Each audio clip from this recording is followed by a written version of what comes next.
mundo 2020. Habitualmente los intereses de Estados Unidos como potencia quedan reflejados en sus actos y también en documentos que elabora cada administración bajo el nombre de Estrategia de Seguridad Nacional. Allí reflejan sus prioridades a lo interno y también en cuanto a política exterior. Si bien cada gobierno prepara la suya, en esencia no difieren mucho, pues reflejan esas intenciones históricas de Washington de dominar al mundo. Hasta ahora, el presidente Joe Biden no ha dado a conocer la suya, pero sí publicó en marzo de este año una orientación estratégica provisional en la cual mantiene la intención de preservar el papel de Estados Unidos como potencia hegemónica a nivel mundial. ¿Cómo se insertan América Latina y Cuba en la estrategia de seguridad nacional estadounidense? Pues sobre ese tema profundizaremos en los próximos minutos. De inmediato hacemos contacto con Enrique Martínez, especialista del Centro de Investigaciones de Política Internacional, quien tiene un libro en preparación dedicado específicamente a las estrategias de seguridad nacional de 1987 al 2017. Saludos, Enrique, y gracias por aceptar nuestra invitación. Hola Adriana, bueno, ¿qué tal? Encantado de estar con ustedes en Mundo 2020. Quisiéramos comenzar precisando qué es la Estrategia de Seguridad Nacional de Estados Unidos y cuáles son sus antecedentes. La Estrategia de Seguridad Nacional de los Estados Unidos de América es un documento que emite el gobierno norteamericano a fin de definir cuáles son los intereses de dominio imperial a nivel mundial, cómo van a emplear los diferentes instrumentos de dominación, del poder nacional, o sea, el poder militar y otros poderes, con el objetivo de alcanzar los objetivos que persigue la clase dominante de este país. O sea, mantener lo que ellos llaman el liderazgo a nivel mundial, mantener la estructura del orden internacional que es favorable a sus intereses, tal como establecieron en las diferentes etapas. Entonces, este documento comenzó a emitirse a partir del año 1987, cuando se puso en vigor la ley Goldwater-Nichols, que establecía que el gobierno debía emitir un documento que permitiera al gobierno norteamericano, a las agencias y departamentos del gobierno, al pueblo norteamericano y a los extranjeros, los aliados y adversarios, conocer cómo perseguía, qué objetivos perseguía el gobierno norteamericano. Pero tiene antecedentes. Si vamos hacia el pasado, podemos hablar que, por ejemplo, la famosa doctrina Monroe establecía cuáles eran los objetivos que perseguía Estados Unidos, sobre todo en el hemisferio occidental. Después, también el concepto llamado el destino manifiesto, que era como que ellos, por ley de Dios, eran los destinados a dominar el hemisferio occidental, o sea, las dos Américas. Después, documentos como el corolario de Roosevelt a la doctrina de Monroe, que establecía el derecho de Estados Unidos a intervenir en los países de América Latina si no cumplían determinadas normativas a criterio norteamericano. Posteriormente, ya en diferentes etapas, ha habido otras concepciones, como por ejemplo después de la Segunda Guerra Mundial, cuando se estableció lo que se conoció como doctrina Truman o doctrina de represalia masiva o contención del comunismo. Posteriormente, en la época de Kennedy se hizo famosa la llamada doctrina de la reacción flexible. Posteriormente, en 1974-73, la llamada doctrina Nixon o doctrina One, donde establecía las normas de cómo se comportaban con respecto a los China, con respecto a la Unión Soviética, etc. Y Enrique, desde 1987, ¿cómo se ha manifestado la estrategia de seguridad nacional durante las diferentes administraciones norteamericanas? La ley Goldwater-Nichols establecía que el gobierno de los Estados Unidos debía elevar un documento anualmente. Los primeros gobiernos más o menos cumplieron estas normas, después posteriormente se fue dilatando el tiempo y usualmente lo que ha estado normado es que cada gobierno, cada administración establece durante sus 4 años de mandato una estrategia de seguridad nacional. Ahora bien, esta debía incluir una serie de elementos que permitían garantizar que las diferentes instituciones y diferentes elementos del gobierno pudieran cumplirse. Pero ante todo, primero, los llamados objetivos de seguridad nacional. O sea, ¿qué era lo que persigue el gobierno norteamericano garantizar para poder mantener lo que ellos consideran el concepto de seguridad nacional? ¿Qué cosa es seguridad nacional? ¿Cómo es que para los Estados Unidos garantizar el buen estado de su población, la seguridad del territorio nacional, el desarrollo efectivo de la economía y otros elementos son básicos para ello. Entonces, estos son los llamados objetivos de seguridad nacional. Sencillamente cada gobierno establecía determinados objetivos. Estos objetivos públicamente son estos, pero en esencia sabemos que en la práctica es cómo ellos garantizaban que las grandes transnacionales y las grandes empresas, que son las que realmente ejercen el poder en los Estados Unidos, podían garantizar sus ganancias, sus beneficios a costa de los otros pueblos en el mundo. Están después los llamados intereses. ¿Qué aspectos eran más importantes para Estados Unidos? En el aspecto económico, en el aspecto político, las relaciones con los diferentes países, dónde podían ellos garantizar en los diferentes desarrollos científico-técnicos, económicos, políticos, fuentes de materias primas, etcétera, cómo ellos podían garantizar que estos intereses se garantizaran. El documento también establecía, o debe establecer, cuáles son aquellas amenazas, o sea, países, problemas a nivel mundial, etcétera, que pueden amenazar o afectar sus intereses. Retos para ellos, o sea, que tienen que vencer, por ejemplo, actualmente un problema, llamado problema de la infraestructura que habló Biden, etcétera, y desafíos que tenían que enfrentar el gobierno.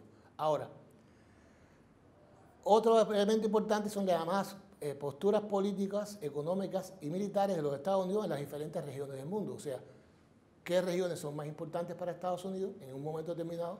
Por ejemplo, en la etapa, ya hablando de eso, en la etapa cuando existía la Unión Soviética, el enfrentamiento de la Unión Soviética y el teatro de operaciones europeos era fundamental, básico para ellos, y por lo tanto ellos se concentraban en esa región.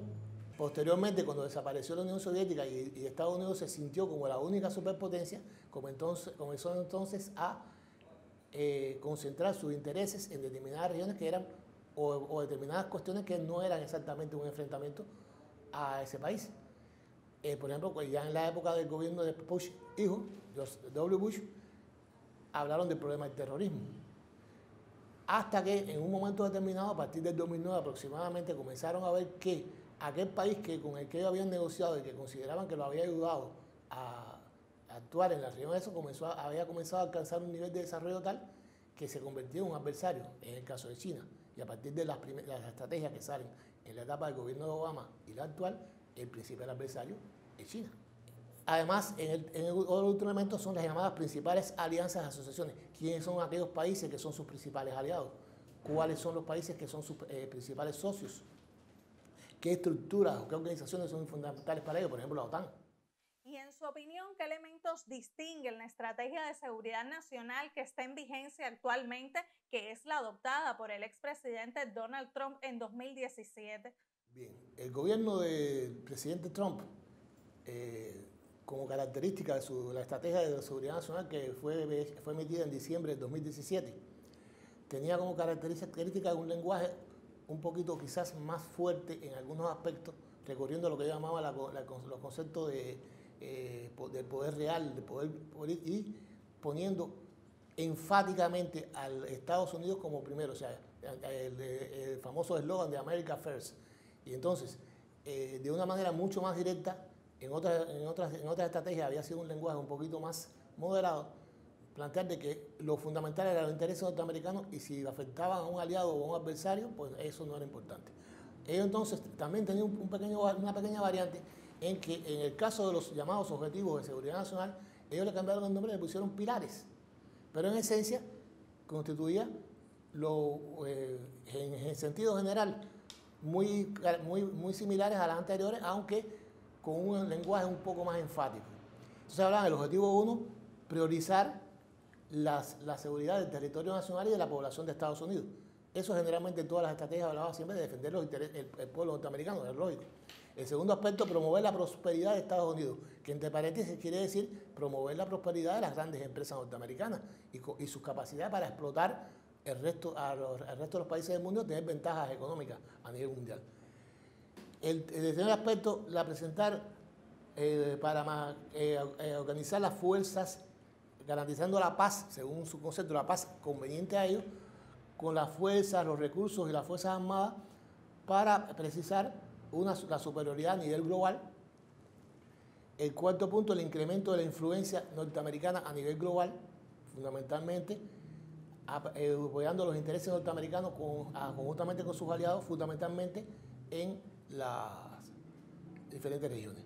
En esta estrategia se concentró, que ya venía de la estrategia anterior de Obama, aun cuando no utilizaron el mismo término de rebalance, pero que concentraba que la región más importante para los Estados Unidos en ese momento era la llamada región que ellos denominan Indo-Pacífico. Puesto que allí está el principal rival a nivel mundial, aquel país que ellos consideran en estos momentos el país que los puede superar económicamente o incluso militarmente, que es la República Popular China, que tiene un gran crecimiento. Se plantea que entre 2025 y 2030 China debe rebasar el Producto Interno Bruto al Producto Interno Bruto de Estados Unidos, que es la nación más poderosa del mundo. Después también Europa, porque Europa tiene los principales aliados y además está Rusia, que es también un rival de consideración, sobre todo porque tiene armas nucleares suficientes hay una llamada paridad nuclear entre Estados Unidos y Rusia. Y el Medio Oriente, porque en el Medio Oriente hay algunos aliados importantes de Estados Unidos, como Israel, por ejemplo, pero además allá están las mayores reservas de petróleo a nivel mundial y por lo tanto una región fundamental para Estados Unidos. En esta estrategia se decía mucho más directamente que en otras estrategias cuáles eran los principales rivales de Estados Unidos. Y entonces hablaba, en el caso, ya hemos hablado de China, hablaba de Rusia, pero mencionaba también a la República Democrática Popular de Corea por la capacidad de las armas nucleares y además Irán. También hablaba, precisaba los fundamentales aliados, fundamentalmente la OTAN, fundamentalmente Japón, Corea del Sur, Australia. Enrique, y en el caso del presidente Biden, que hasta ahora no ha divulgado oficialmente ninguna nueva estrategia, pero ya dio a conocer un documento provisional, ¿qué aspectos usted cree que incluirá en el documento definitivo, teniendo en cuenta la proyección de su administración en los últimos 10 meses? En el caso del gobierno de Biden, que hace poco emitió un documento interino preparatorio para ir preparando la estrategia hasta que sea emitida, que supongo yo que sea a finales de este año o principios del que viene, va a haber elementos de continuidad. Es probable que ya hemos visto en los discursos que el lenguaje, sobre todo respecto a los aliados, etcétera, es un lenguaje más moderado. Trata de restaurar los daños que hizo un poco Trump en la forma que trataba a sus diferentes aliados, pero en esencia los intereses de Estados Unidos siguen siendo los mismos. Estados Unidos se considera a sí misma la principal potencia a nivel mundial y tiene intereses en todo el planeta y por lo tanto tiene que garantizarlo de alguna manera. Y fundamentalmente, y viendo que económicamente está reduciendo su supremacía a nivel global, entonces van a insistir en el problema militar y van a continuar el despliegue cada vez más de fuerzas, sobre todo hacia la región del Indo-Pacífico, que es la parte más importante para ellos en estos momentos. Enrique, muchísimas gracias por esas precisiones que nos ayudan a entender el devenir histórico, las similitudes, diferencias y posibles proyecciones de la estrategia de seguridad nacional de Estados Unidos. Bueno, hasta la próxima. Ahora les propongo hacer una pausa. Al regreso hablaremos sobre cómo se insertan América Latina y Cuba en ese marco de referencia para la política de seguridad nacional estadounidense. Así que no se aparte, que en instantes estamos de vuelta en Mundo 2020.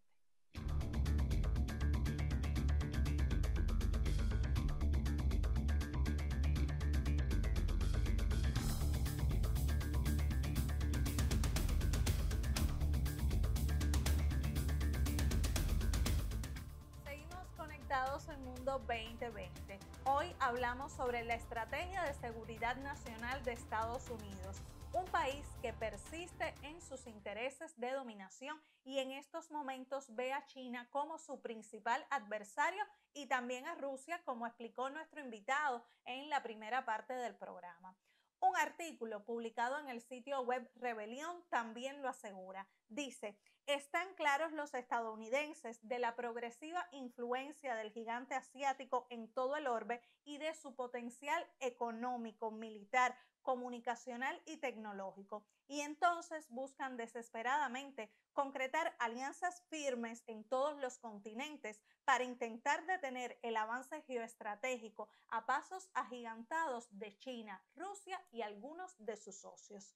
debido a que los intereses nacionales de Estados Unidos están fuertemente ligados a sus vecinos más cercanos. Washington no deja fuera a América Latina de su estrategia de seguridad nacional. En el documento oficial de este tipo más reciente, la región es tratada en una sola página y en la misma califican a Cuba y Venezuela como modelos autoritarios izquierdistas anacrónicos.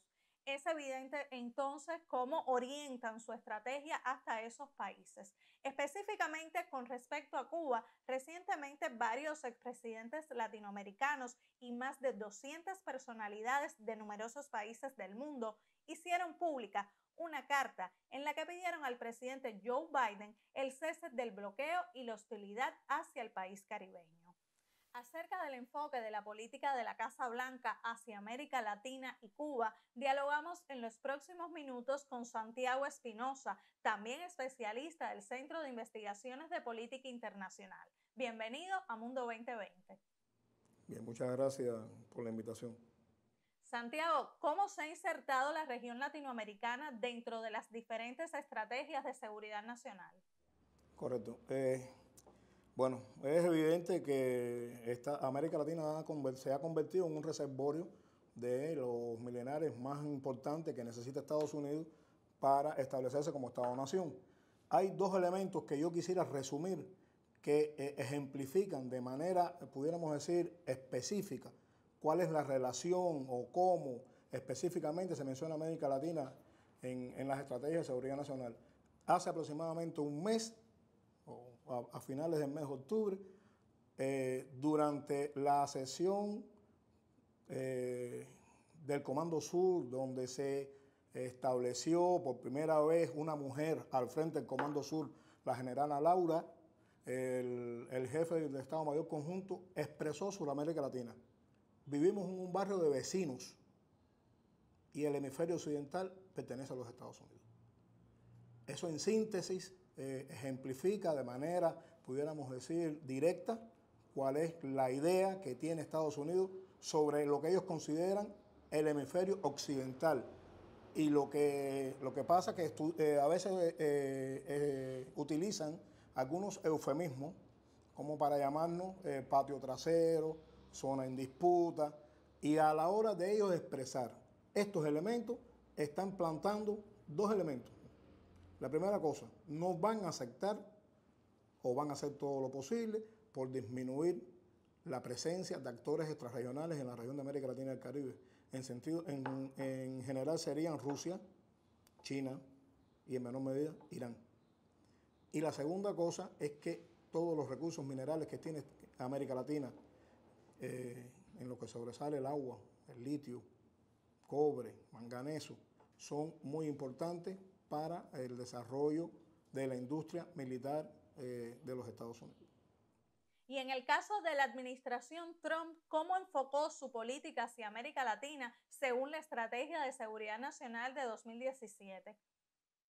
Especialmente en América Latina, la estrategia de Trump, una estrategia unilateral, una estrategia revanchista, una estrategia militarizada, va dirigida a controlar de manera especial el petróleo que se encuentra en la región andina, fundamentalmente en la zona que se conoce del Orinoco, que es perteneciente a Venezuela, el acceso a los recursos minerales que existen de manera, pudiéramos decir, extensa en todo el territorio latinoamericano y caribeño. Y en tercer lugar, sembrar, establecer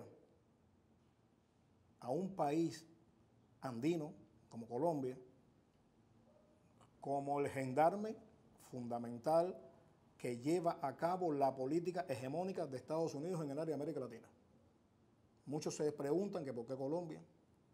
Colombia es precisamente un país andino, un país atlántico y pacífico, un país que está cerca del cono del Canal de Panamá, un país que permite el control de la región andina y su efecto derrame sobre el cono sur, y permite también, con los medios establecidos en Colombia, establecer el control desde el Istmo de Panamá hasta el Estrecho de Magallanes en la región sur conformándose con esto un anillo con otra potencia extrarregional, esta vez de la OTAN, el Reino Unido de Gran Bretaña, que como todos sabemos ocupa de manera ilegal las Islas Malvinas, a las cuales el pueblo argentino reclama de manera constante.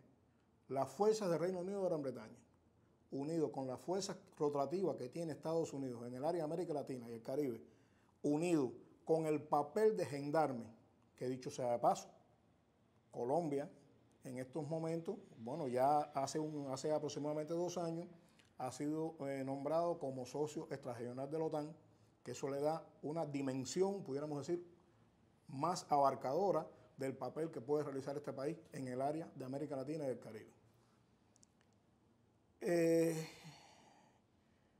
El objetivo fundamental de la estrategia de seguridad nacional en América Latina va dirigido a 3 cosas. La primera, cercar a los países que representan el cambio.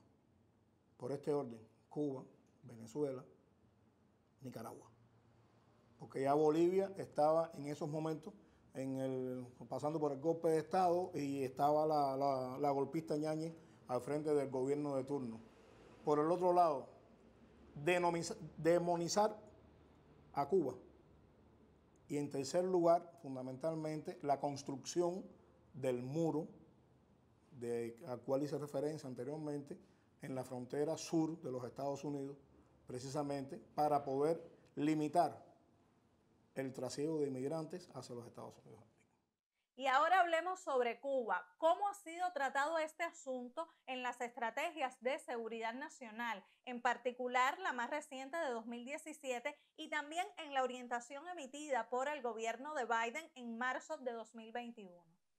Bueno, desde que se empezaron a establecer las estrategias de seguridad nacional en la segunda mitad de los años 80 del siglo pasado, Cuba siempre fue un referente fundamental a la hora de señalar a un elemento disociador en el área de las Américas. En primer lugar, éramos subordinados de la Unión Soviética. Después de finalizada la Guerra Fría, a principios de los años 90 del siglo pasado, era necesario que, según sus postulados, Cuba se fuera uniendo a lo que ellos llaman el concierto latinoamericano o el concierto hemisférico. Es evidente el interés manifiesto que tienen, y en esto yo creo que tiene una importancia trascendental el manual de la Fuerza de Operaciones Especiales, que va unido a todas las estratagemas vinculadas a lo que se conoce hoy en día como la guerra de cuarta generación o guerra híbrida, precisamente por el interés manifiesto de lograr un cambio de régimen en Cuba con el objetivo de poder incorporarnos a ese concierto a lo que yo hacía referencia. Hay ejemplos en los últimos momentos en los cuales hay una ofensiva despiadada contra nuestro país, precisamente, que intentan demonizar y enfrentar, porque realmente la política y los planes de efecto de la lucha de cuarta generación es que las personas luchen entre sí. Es que la guerra no sea sobre la gente, sino que la guerra sea entre la gente. O sea, no estoy de acuerdo contigo, tú no estás de acuerdo conmigo, no estoy de acuerdo con el gobierno. Intentan traspolar y utilizando segmentos de la población cubana precisamente hacia ese objetivo. Segmentos, por ejemplo, la comunidad gay, los negros, los jóvenes sin trabajo, los jóvenes vinculados a la ciencia o a la cultura. O sea, creando sectores e impedir que todas esas personas logren consolidar una idea en función de la defensa de los valores de la revolución. Pero varios gobiernos norteamericanos han colocado a Cuba como una amenaza para la seguridad nacional de Estados Unidos. ¿En qué se basan para esa afirmación? Bueno, en el 2016, en plena apogeo del restablecimiento de las relaciones entre Cuba y Estados Unidos, a finales de 2016, principios de 2017, yo creo que con el advenimiento ya de Trump, hubo un acontecimiento que marcó un hito importante, que fue una carta que enviaron personeros militares, altos jefes militares de los Estados Unidos, una carta que enviaron al Departamento de Estado, donde en síntesis se establecía que Cuba no constituía un peligro para la seguridad nacional de los Estados Unidos.